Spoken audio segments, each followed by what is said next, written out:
Hey guys, this is a follow-up video discussing the returns from the juiced fractured map that we have been running as a group.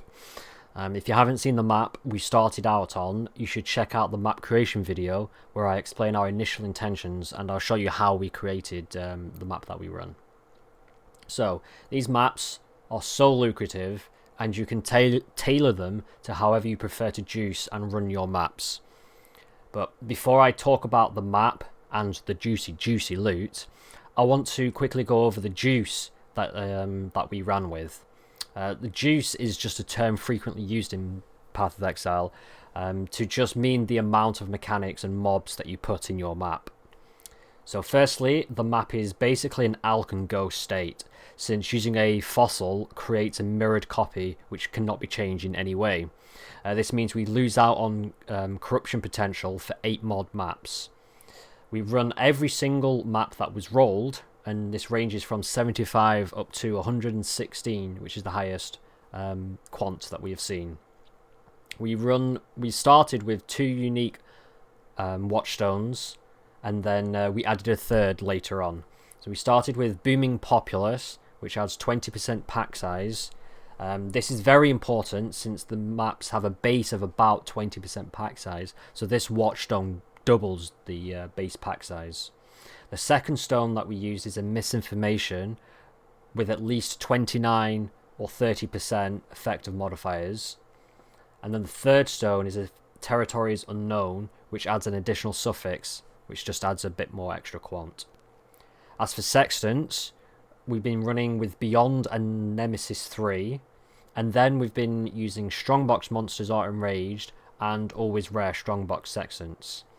We run the 2 Strongbox Sextants due to trying to proc Monstrous Treasure, and so we want to maximise the amount of boxes. For Scarabs, we use Gilded Reliquary, Gilded Divination, Gilded Ambush, and then any level of Elder. These are pretty much self-explanatory, with Elder Scarab just being more packs to the map. Lastly, we run with Alva and the Nemesis map device mod. So this might seem like a big investment per map, but it easily pays for itself, and then some. Now, onto what you really want to know, is how lucrative the maps are. So I didn't record everything, since I wanted to know if the maps could pay for themselves with consistent drops. So this means that I only recorded the raw currency that dropped along with the Delirium Orb procs. And since the Div Card Orb is so volatile, I only recorded the stacked decks from the Div Card proc. So, here is the quick and dirty spreadsheet on our gains. This absolutely does not show the actual returns from the map, since the goal of this spreadsheet was just to show how easy the cost is covered by basically guaranteed loot.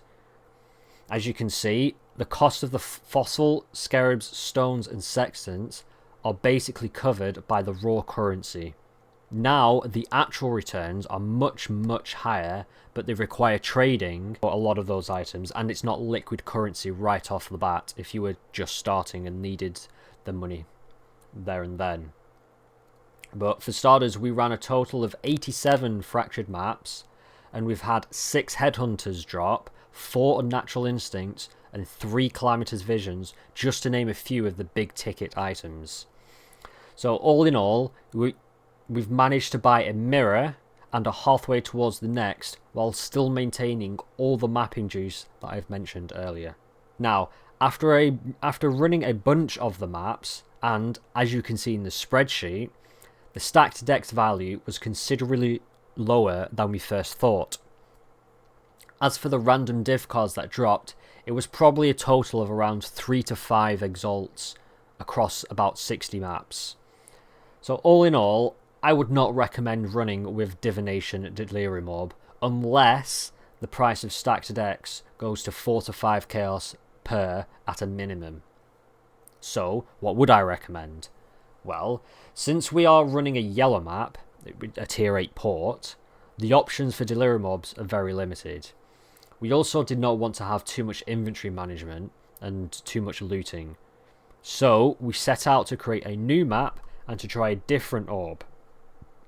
We settled on foreboding delirium orb, which is the harbinger related rewards. This was mainly chosen for ancients and beachheads, even though we're in yellow maps and only get yellow beachheads, due to harvest crafting, yellow beachheads still sell even in bulk. So after 35 of these new maps, I collected data just from the delirium orb procs and compared that to the value of stacked decks. And you don't need a degree in mathematics to see how much more rewarding foreboding is over divination. As a result, the foreboding map will be the new map that we run. So to conclude, these maps are a lot of fun and we can keep running them indefinitely till the end of League. Now, what exactly are we going to do with the generated currency? I'm unsure, but whatever it is, I'm sure it will be a wise investment and it will be a lot of fun. So that's it from me. Thanks for watching. Bye bye.